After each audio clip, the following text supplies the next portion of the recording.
जय माता दी। नमस्कार दोस्तों, स्वागत है आप सभी का हमारे YouTube चैनल लक्ष्मी शर्मा की कहानियां पर। ओम नमो भगवते वासुदेवाय। प्रिय भक्तगण, आज आप श्रवण करेंगे श्रीमद् भगवत गीता पाठ 14वां अध्याय। कृष्ण बोले, फिर भी ज्ञानों में श्रेष्ठ ज्ञान में तुमको बताता हूँ। इनके जानने से सारे मुनिजन मोक्ष रूप परम सिद्धि को प्राप्त हुए। इस ज्ञान की सहायता से मेरे स्वरूप को प्राप्त हुए लोग सृष्टि के समय नहीं जन्मते और प्रलय काल में कष्ट नहीं पाते। सब कर्मों में जो मूर्तियां उत्पन्न होती है उनकी उत्पत्ति स्थान प्रकृति है और मैं बीज देने वाला पिता हूँ।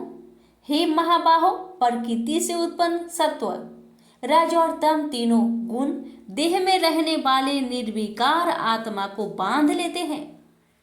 हे अनग, इनमें तत्व निर्मल होने के कारण प्रकाश और निरुपद्रव है, जो प्राणी को सुख तथा ज्ञान के साथ बांधता है। रोगात्मक रजोगुण से तृष्णा एवं आसक्त उत्पन्न होती है, जो प्राणी को कर्म के साथ बांधता है। तमोगुण की उत्पत्ति अज्ञान से है, यह नम्र आलस्य निद्रा से प्राणी को बांधता है और मोह में फंसाता है। हे भारत, सत्व सुख उत्पन्न करता है, रज कर्म उत्पन्न करता है, तम सब ज्ञान को ढक प्रसाद पैदा करता है। हे भारत, सत्व गुण रज और तम को दबाकर बढ़ाता है। इसी प्रकार रज सत्व एवं तम को और तम सत्व एवं रज को दबाकर बढ़ाना चाहता है। इस देह में इंद्रियों द्वारा जब ज्ञान का प्रकाश उत्पन्न हो तब समझिए कि सत्व गुण की विशेष वृद्धि हुई है। हे भारत, रजोगुण की वृद्धि में लोभ कर्मों में प्रवृत्ति कर्मों का आरंभ, अशांति और इच्छा उत्पन्न होती है। हे कुरुनंदन, तमोगुण की प्रबलता में अविवेक, अनुधम, प्रमोद एवं मोह से ये सब होता है।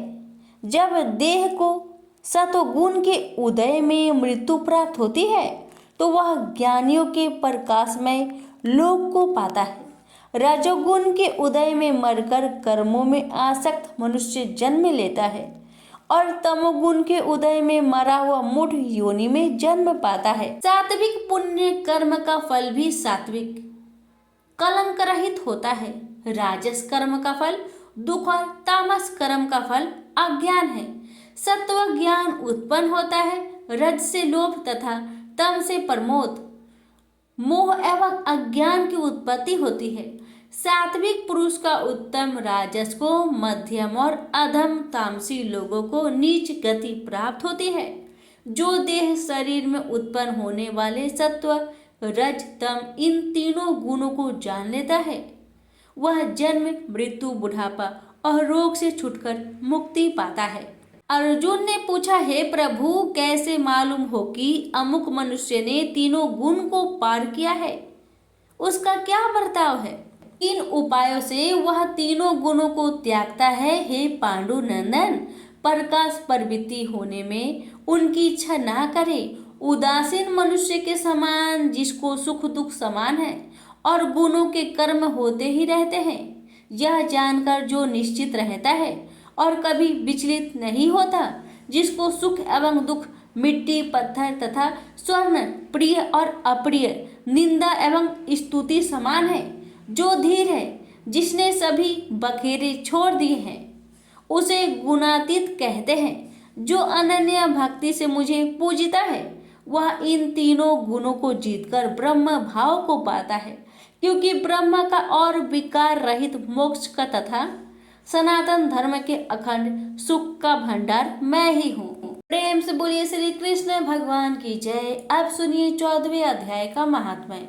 श्री नारायण जी बोले, हे लक्ष्मी, उत्तर कश्मीर की सरस्वती क्षेत्र में एक विद्वान रहता था। वहाँ के राजा सूर्य वर्मा की सिंहल द्वीप के राजा के साथ प्रीति थी। एक बार राजा ने सिंहल द्वीप से बड़े जवाहरत मोती बेशकीमती घोड़े भेजे। तब कश्मीरा राजा ने मन में विचार किया कि मैं क्या भेजूं। एक दिन राजा ने अपने मंत्री से पूछा, हम क्या भेजें? मंत्री ने कहा, जो वस्तु वहां ना हो वही भेजना अच्छा है। राजा ने कहा, और सब वस्तु तो वहां है, परंतु शिकारी कुत्ते वहां नहीं हैं, वही भेजो। सोने की जंजीरों से बंधे हुए मखमलों के गदले की डोरिया में बैठाकर सिंघल द्वीप में पहुंचा। ये देख राजा बड़ा प्रसन्न हुआ और बोला, शिकारी कुत्ते यहाँ थे भी नहीं, मेरे मित्र ने बहुत अच्छा किया, हम शिकार खेला करेंगे। कई दिन गुजरे, तब एक दिन राजा शिकार खेलने चला और भी शिकार खेलने वाले साथ चले। सिंघल द्वीप के राजा ने दूसरे राजाओं के साथ शर्त लगाई कि जिसका कुत्ता शिकार मारे वही लेगा। सब राजाओं ने अपने अपने कुत्ते छोड़े। तब एक सुइया निकला, उसके पीछे कुत्ते दौड़े। सुस्सा दूर निकल गया और कुत्ते रह गए। सिंघल द्वीप राजा के कुत्ते ने सुस्सा को पकड़ा। लोगों ने शोर किया तो कुत्ता घबरा गया और सुइया फिर भाग निकला। कुत्ते के दांत सुस्सा को लगे थे। रुधिर टपकता जाए, सुस्सा भागता जाए और कुत्ते पीछे रह गए। भागते भागते वन में एक कच्चा तालाब पानी से भरा था। उसके तट पर एक कुटिया बैठी थी। वह एक साधु रहता था। उस तालाब में सुस्सा जा गिरा और पीछे से वह कुत्ता भी जा गिरा। इतने में राजा भी घोड़ा दौड़कर वहां पहुंचा तो देखा दोनों तालाब में मरे पड़े हैं और देवदेही पाकर बैकुंठ को जा रहे हैं। राजा को देख उन दोनों ने कहा, हे राजन, तू धन्य है, तेरा ही प्रताप से हमने देवदेही पाई है। राजा ने पूछा, यह कैसे? तब दोनों ने कहा, हम नहीं जानते, इस जल के छूने से हमें देवदेही मिली है। राजा बोला, मेरे भाग्य धन्य है जो तुम्हारा उद्धार हुआ। इतना कहे दोनों बैकुंठ को गए। तब राजा ने नमस्कार करके पूछा, हे संत जी, वार्ता बताओ। उस संत ने कहा, हे राजन, मेरा गुरु यहाँ रहते थे, नित्य स्नान करके गीता जी का पाठ किया करते थे। मैं भी यहाँ स्नान करता और गीता का पाठ करता। राजा ने कहा, धन्य हो संत जी, आपके प्रताप से ऐसी योनियों का उद्धार हुआ है। मेरे भी धन्य भाग्य है जो आपका दर्शन हुआ है। संत ने कहा, तुम कहाँ के हो राजा?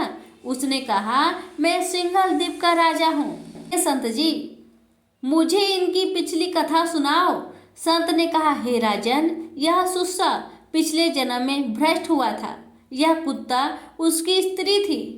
उसने स्त्री को बहुत सताया। स्त्री ने विष देकर इसे मार दिया।